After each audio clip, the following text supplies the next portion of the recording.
Hello everyone, welcome to YouTube channel Traveling Fluency. Here is Nizar again.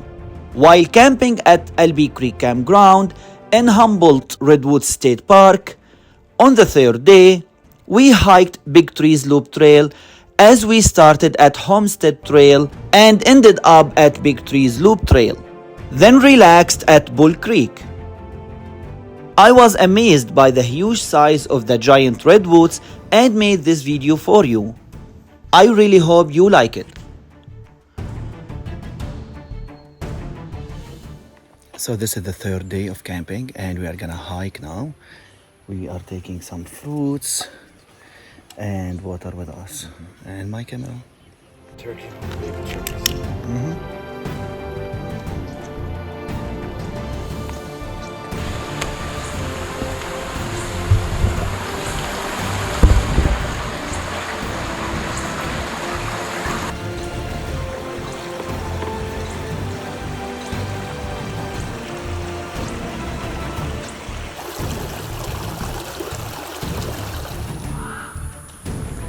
So Big Tree Trail.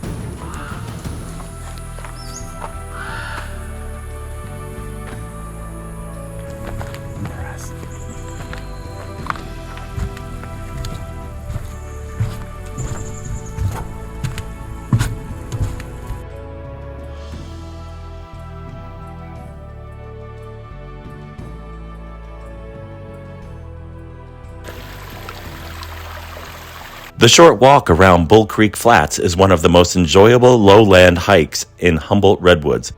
A lot of times I can drop stuff, but the problem is forests actually need fire to be healthy.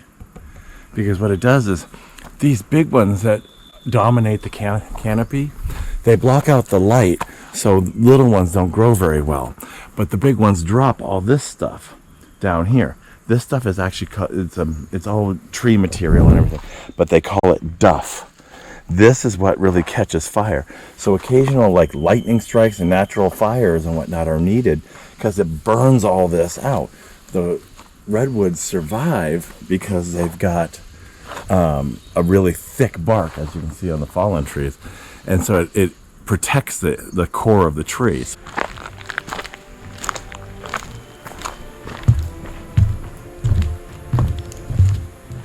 Just getting to the trailhead is a real treat. A 15-minute drive on a narrow, bumpy road through a forest that's not only the tallest on Earth, but also the largest remaining contiguous stretch of old-growth redwoods.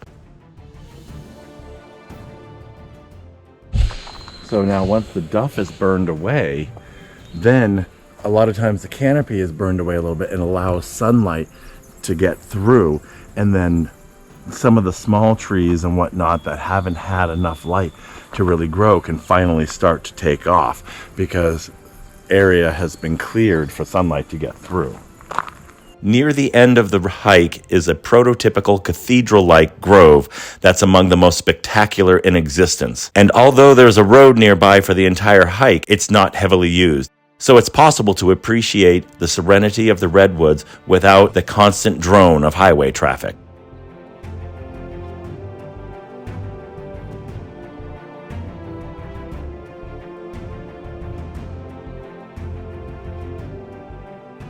The loop starts on Homestead Trail, a lushly vegetated horse trail that skirts the edge of Upper Bull Creek Flat.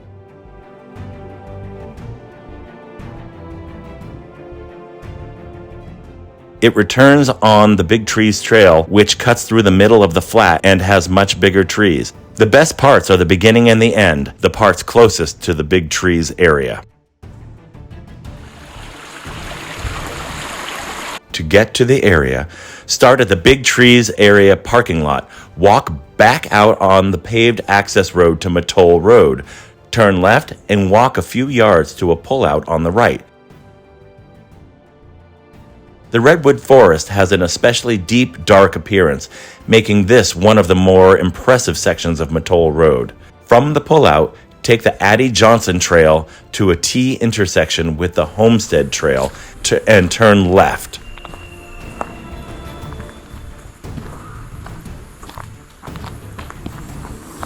Oh, amazing. Poison oak. It's in the sumac family, but it's a poison sumac.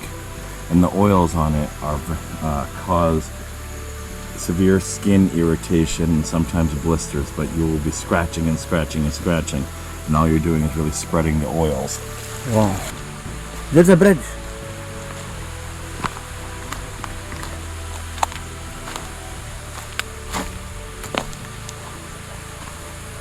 That's the roadway.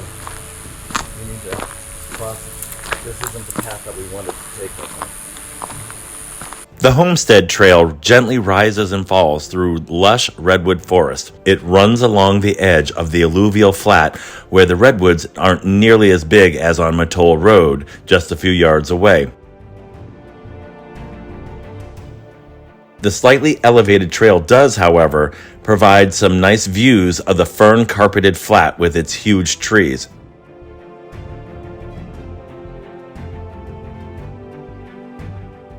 The trail is little used, and although the occasional car or small truck passes by on Matoll Road, it's otherwise very quiet. Especially in the winter and spring, the distant rushing sound of Bull Creek and the single-note call of the varied thrush can be heard. Eventually, the redwoods get smaller and sparser as the forest opens up, signaling that the old growth is ending.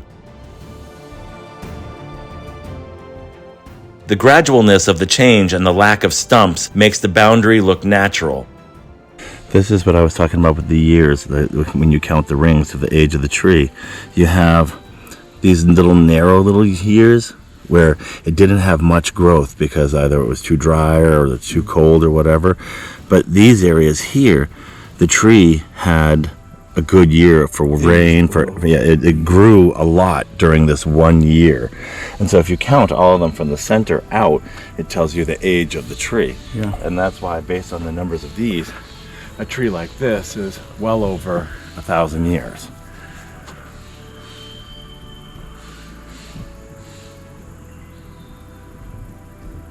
At the paved access road to the Albee Creek Campground, turn left onto the road, which soon re-enters the huge old-growth redwoods.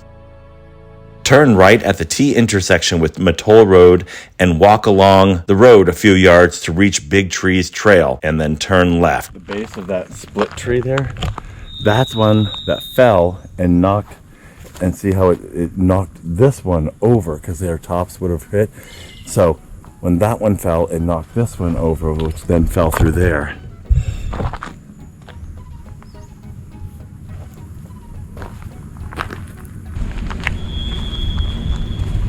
Oh, these fell recently over here, somewhat recently. They cut this. The first half mile of the Big Trees Trail skirts the edge of the area of really big redwoods, running through streamside woodland and relatively small redwoods. Any views are obscured by a dense understory of huckleberry and tan oak.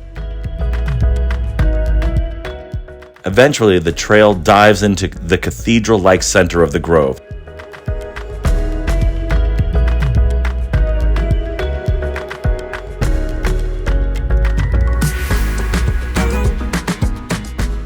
The sheer scale of the forest, the size of the redwoods, and the overall expansiveness of the grove makes this one of the most impressive redwood walks anywhere.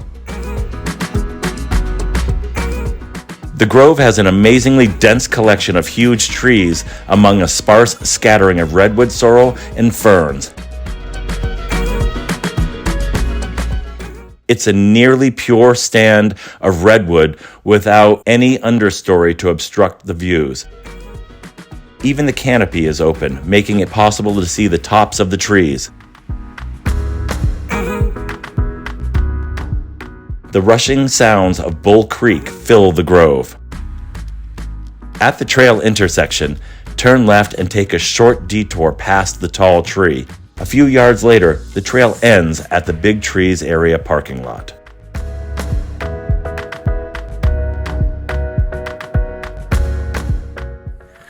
It is big.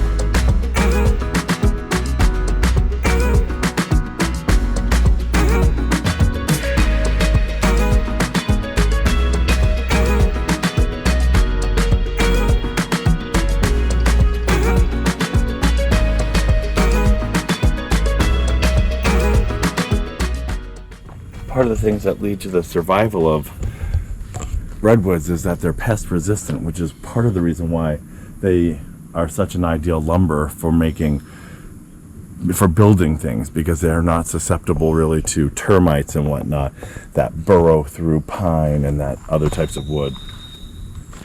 But like I was saying, like as far as the fires, you see how thick the bark is? Yeah. On a lot of trees, it's like 6-7 inches It's got thick. fire.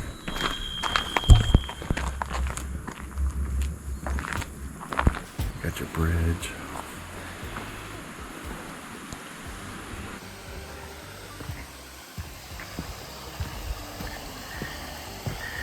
Oh my god!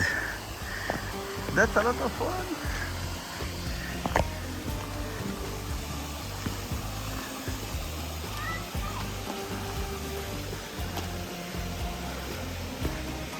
Oh my god, that's amazing!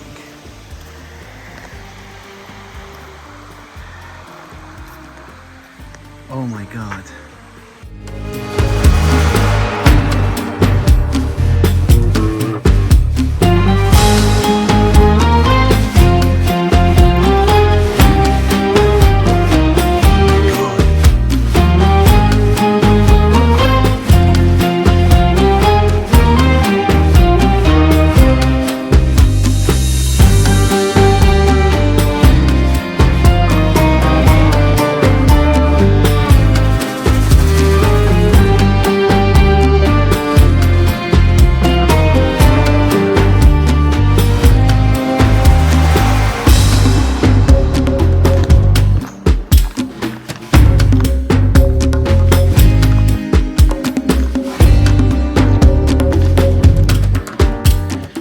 Oh my god.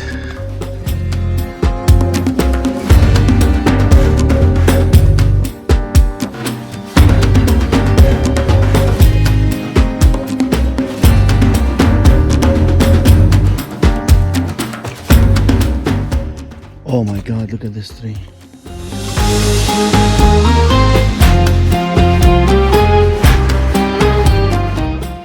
It's so big.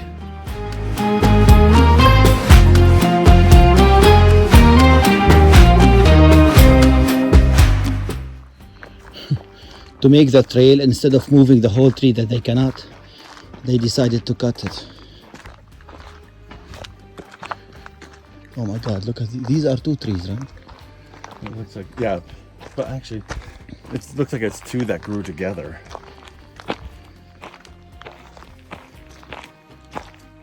Oh my God. Those are so big.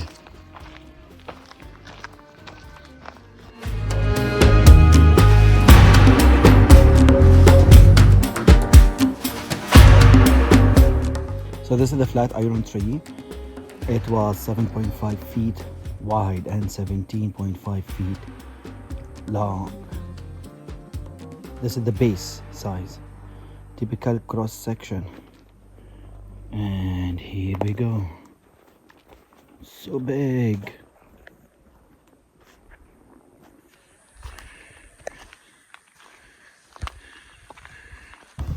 So this is blackberry. Out of season. So by September, I think Yeah. they would be fine. See, they turn red. They're actually originally green, then they turn red, but they're still green, even though they're red. And that's something one of the things, oh, look at the bumblebee here. Collecting pollen. Measured in 1957, it was 359.3 feet. Wow. And the diameter was 13.4. Circumference, 42 feet. But again, that was 1957, or it was 67 years ago because it was February.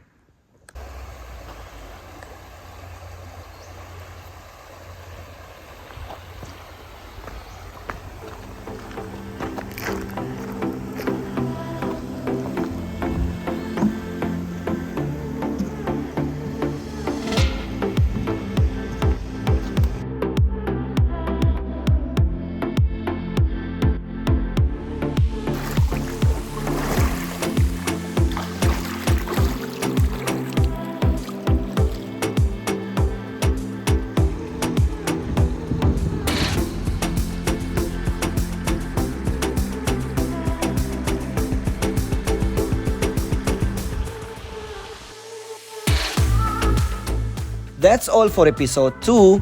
Next up, escaping the heat in the Eel River.